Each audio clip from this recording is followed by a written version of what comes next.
Hey everybody, this is Praxis, and in this video I want to talk about N95 masks and whether these are of any value at all when it comes to disease prevention. But first I want to talk about whether or not this is even an important question to be thinking about, and it absolutely is.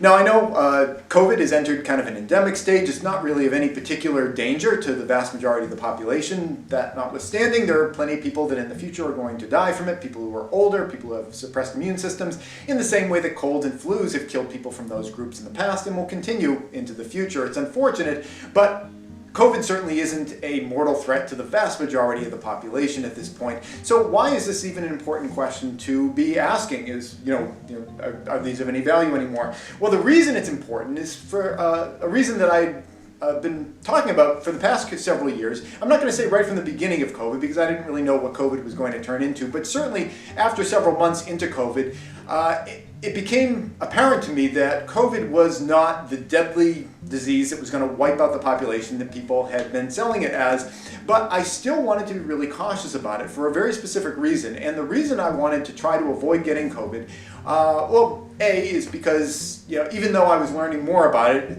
it was still a little bit unknown, so why mess with that if you can avoid it? But an even more important reason is because it was a great, in my mind, testing opportunity to test my protocols to see if I was able to avoid contracting a virus during a pandemic when the situation was that the risk was not, at least for my demographic, looking like it was really life-threatening. So I had an opportunity to see whether my protocols would work without actually having to stake my life on it. So I saw it as a great opportunity for that. Other people saw it as a great opportunity to kind of shoot their mouths off and kind of pontificate about political ideas and freedom. And more power to them. I think that it is important to always remind people that in a free society, it's important to value freedom. So I appreciate that they were doing that, but they definitely missed out on an opportunity to see whether their protocols would have been able to protect them. But that was fine. I mean, they did the political posturing, so I didn't have to, and I was able to selfishly figure out whether or not my protocols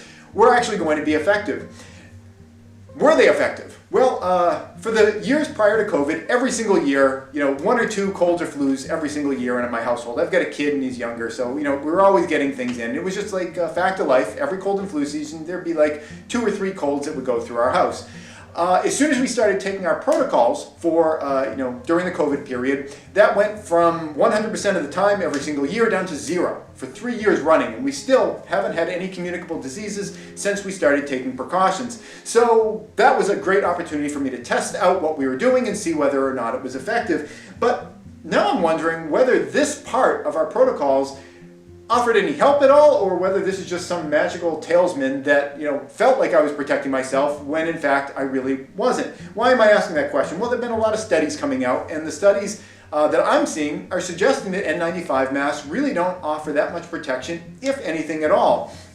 And I think it's really important to figure out whether or not that's true, because while COVID was not something that certainly threatened myself or the vast majority of the population, I think it's reasonable to think that in the future there could be a virus going around in the world that is a lot more dangerous. And honest to God, I would like to know if this is effective at all. Not because if I find out it's not effective, I can be like, oh, I can take that off, I don't need that. But I have gone into situations where I was presuming some degree of safety was being conferred by wearing this. If there wasn't, I'd really like to know that if that situation I was going into was more dangerous than COVID has been. So that's why I think it's really important to figure out whether this is true or not. So like I was mentioning, we have been very successful at not getting any kind of disease over the past several years. No communicable illnesses have entered our house. So the things that we've been doing to try to make that happen was, one, wearing N95 masks, and that's the topic we're focusing on in this video. But there's been other things we've been doing as well. Another thing is that during cold and flu season, there's always places that you go, and those are the kind of places where you tend to pick up, illness. You're going into packed places with lots of people, other people that are sick. You're at work, and the guy or woman next to you is, they're sick with a cold. In the past, it was just kind of like, this is what we do. We share this stuff when we get sick. I just kind of started avoiding those types of situations. It doesn't mean that we didn't go out and go grocery shopping and things like that. But whenever we went into a situation when it was plausible that there could be ill people around us, and it was kind of like a little bit, more packed-in environment, I would wear something like this. But we were certainly limiting how many times we went out and we did that. The other thing that we did is we were doing hand washing, and we were sanitizing objects that were coming into our house, whether it be mail or groceries, and honestly, I'm still doing that. And the reason is because I kind of just enjoy not being sick. And I don't know whether it was this, or just not putting ourselves out there quite as frequently, or whether it was sanitizing. I don't know what is the active leg of the stool, but it's really great not being sick, and I kind of don't want to mess with that. And particularly with groceries, we've been sanitizing them with UV light, and I've kind of worked on a theory in my head that that might actually make the produce last longer, because I'm also kind of killing mold spores and other types of things that might lead to the spoiling of the vegetables. I haven't really done a side-by-side test to see whether that's true, but since it's so easy to just sanitize things with UV light, we've just kind of continued on doing that. But it's important to me to figure out what are the active components here, because if you're going out into a situation where it's it's COVID and you're middle-aged and you're in good health and your life isn't threatened by it, it doesn't really matter that much whether or not this thing works anymore. But if you're going out into an environment with, say, like bird flu, and some of the bird flu strains that are going around now are having like a 50% plus mortality rate, I would really like to know whether this is doing anything for me. So the reason I have this concern is there's been a lot of studies coming out recently that have been talking about the ineffectiveness of N95 masks, and certainly just the medical masks. Some of the studies are absolute garbage. There was one that was funded recently by the WHO, and the WHO staked their reputation very early on, telling people that you could just wear these junk masks, they're no worse than the N95s, and recently they funded a study where I got to think that the goal was to try to prove that they were right about that. They wanted to prove that the masks that have like the gaps all around them and are just homemade, made out of like whatever cloth, that wasn't bad advice to tell people. You don't need the real ones, you can just make your own garbage ones, and those are just as fine. So their goal, I think, was to be proven that they weren't giving people bad advice. And I read the study that they created, which came to that conclusion. That was the conclusion they wanted to come to, I believe, and that was the conclusion they came to. I read through the study, and it was just a really garbagey study where they didn't really actually even have a control group. They had two groups. One group wore just N95 masks. One group wore just medical, just the medical mask with all the gaps and everything. And they found that there was no difference between the two groups. Now, if you actually read the study, you found out that one group actually was wearing N95 masks while they were working, but there was no accounting for what they did all during the rest of their life, going to grocery stores, going to the mall, going to their family parties and everything. It was just during work hours. It was like a crapshoot as to whether, who knows when they were getting COVID, were they getting COVID while they were wearing this, were they getting COVID when they were, just at home, doing whatever, or just grocery shopping, not wearing a mask? There were no controls for that. And the medical mask group, there was no control for that either. And the medical mask group was allowed to wear these masks whenever they felt like they wanted to. Whenever they were in a situation where they felt like there was a chance of them actually getting something, they were able to wear the N95 mask anyway. So you got these two groups being compared, and they find no statistical difference between the groups. But it was just kind of garbage data. Now the study was great in that it was forthright about that, and if you read through the study, you realize it was just a big heap of garbage, and they were comparing one pile of garbage with another pile of garbage, and they found out that, well, these things are pretty much the same. Yeah, big surprise. So I'm always a little bit reluctant to just believe the conclusions of a lot of studies when I see them, because so many studies are aimed at coming to some kind of a conclusion, and surprise, surprise, they come to the conclusion that they were trying to land at the end. If you actually read the studies, you can usually find out what was actually going on, and you can find out whether there was a decent study or not. And there have been some decent studies about N95 masks that have got me a little bit concerned as to whether or not these have any actual utility when it comes to blocking viruses. One in particular was measuring the particulate size of particles that are coming out of people's mouths when they are coughing with COVID, and apparently 90% of the particles that come out of people's mouths are too small to be stopped even by an N95 mask. So only 10% of the particles are even being blocked. So it's really got me questioning as to whether or not, these things have any utility. Certainly they have utility for all sorts of things that are not virus related. I wear the mask whenever I'm working in a dusty environment, if I'm kicking up dust or sawdust, or if I'm cutting stone, during wildfires. If you live in an area with wildfires, it would be really important to have N95s. So there's no question that they have utility, outside of blocking viruses. But honestly, if we get to a point where there is a virus going around that has a really high kill rate, I would like to know whether or not the N95s offer me any kind of protection. From what I can get from the studies, it seems like the studies that are better done suggest that they do confer some degree of protection. Now, a lot of the studies will say, it's negligible or it's not really all that important. A lot of them will pin the effectiveness of an N95 mask as it relates to a medical mask to somewhere between 7 to 15% effective. And that's not nothing. But at the same time, if you were going to get in your car and you knew that there was only a 7 to 15% chance that you were going to survive that drive, would you take the trip that day? Probably not. 7 to 15%, it's a nice edge to give yourself, but it certainly doesn't feel like, oh wow, now I got this on, now I'm safe.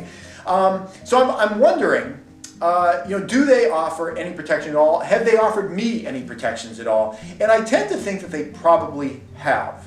Now, why is that? Now, am I just, this is what I want to believe, and, despite all the studies, I'm going to keep on believing what I want to believe?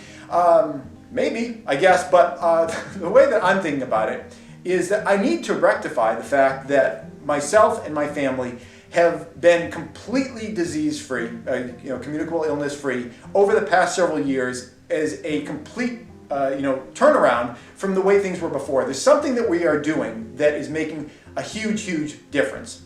I think certainly going out less, reduces your opportunity to get a virus. If you are going out half as many times, you are, cutting your chance of getting, a germ by half, and that's not insignificant. But I tend to think that the masks probably also play a role, and here's what I mean by that. If these masks are blocking 10% of the particles, that's not going to do you a whole heck of a lot of good if you are in an environment where you are just inundated with these particles. If you are in a healthcare environment, or if you are in an office environment where you got a sick coworker right next to you, or you're in a school environment where you've got ill people all around you, blocking out 10% isn't really going to make that big of a difference, because, well, it's kind of like if you're wearing like a raincoat. It's going to protect you from a light rain, but if you just jump into the ocean, it doesn't matter if you have the raincoat on at that point.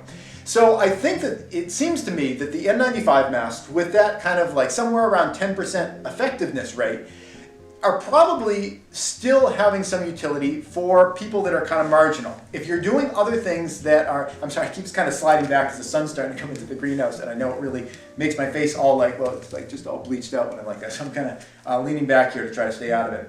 And I'll try to wrap up this video in the next minute or two, too. But it seems to me that if you're kind of a marginal case, and you're one of those people that is kind of on the edge, you're not really exposing yourself to that much, you're doing the hand washing, you're doing the sanitizing and all the other things, giving yourself that extra 10% bump, that's more meaningful at that point, where you're in a place where the needle could kind of go one way or the other, and kind of giving yourself that little added additional protection might have some meaning. Now again, if you are in a situation where you are just inundated with virus and you're not doing anything else to try to prevent transmission at all, it seems like the 10% isn't going to make any difference. If you're out for 8 hours a day, it's like, maybe you're able to avoid getting sick for the first, half hour. But then, if you get it like in the last 7.5 hours of the day, what does it really matter whether you block that first half hour or not? So it seems like that is the utility for them. So I'm going to continue to stock them. I'm going to continue to, I don't actually honestly use them really anymore. Given the state of the pandemic, I feel like my test has run its course. I've, learned what I wanted to learn. At this point, I'm still not trying to like hang out with a bunch of sick people. I think the idea of staying out of dense crowds is, it's efficacious. So I'm kind of continuing with that. I'm not really messing with the N95 mask when I'm going out. largely because it is, there are downsides that come with it. You are breathing in some plastic particulates, as you use these, they kind of break down, you get a little bit of that in your lungs. So it's not without cost, it's like a cost-benefit analysis. And at this point, I feel like I'm better off just going commando without the mask. And if I end up falling ill, it's not that kind of life-threatening situation that you would have if you had some kind of another illness. So that's where I'm at, and I'm certainly going to continue to stock them. For all the other reasons that you have them. If you're in a dusty environment, if I'm cleaning up and there's a bunch of mouse turds, going up in the air, that's not stuff that I want to have like inside my body. I know some people are really macho and they're cool with that. It's like, oh yeah, I'll take mouse shit in my lungs, and that's what men do. But I'm happy to avoid that kind of stuff. If there's wildfires, all those other reasons, certainly they have usefulness. And I know from personal experience, when I have done the types of jobs where I am kicking dust up in the air, I can feel it. I can really feel it in my lungs, and I kick myself later and like, you idiot, you should have been, you should have had a respirator on for that. And then when I do that same job and I have the respirator, it's like I didn't expose myself to anything at all. So I know that for larger particles, dust, ash, things like that, they have a great utility. But it's really critical to understand what they're good for and what they're, okay, I'm in the sun now. We're gonna wrap the video up this way. It's important to know the utility and the lack of utility of your different tools so that you will not, you'll bet the farm on something working that isn't going to work under a certain circumstance. So, while these things have been kind of like, they've been politicized, they've become kind of a political symbol. I mean, we all know, like, today, like in the summertime, you go to a park and you see somebody that looks like this. I'm just, I see people who are outside in the breeze, separated out from people, and you'll have people still wearing these, and they become a symbol. There's certainly an impression that I get from people who are, keeping these things on. Actually, usually people have like they still use the garbage ones. To this day, it's I think it gives them a sense of emotional something or other. But it definitely. We all have opinions on that, and they become kind of a symbol. But it's really important to separate the utility of something from what it has come to symbolize. If you don't want to kind of get caught up in all that hype and thinking about things in magical ways, thinking about things in terms of their symbology as opposed to what they actually can do for you. Because if you turn up your nose at something that can help you just because of what it kind of has come to represent for you, you're going to miss out on opportunities for making your life better for you and your family. So that's it. I hope you found this helpful. I think that N95 masks still have their place. They are nowhere near as effective as I was presuming they were going into the pandemic. It would seem that that's the case from the data that I'm seeing. I don't think that they are 0% effective. Certainly the data doesn't even bear that out. It's all saying somewhere between 7 and 14% or somewhere in there, which isn't nothing, but it's also nowhere near close enough to 100% where I would want to bet my entire life on these things. That's it. I hope you find this helpful, and until the next pandemic, thanks for watching. Please subscribe for new videos all the time, and if you'd like to support this channel, you can do so either through Patreon or PayPal.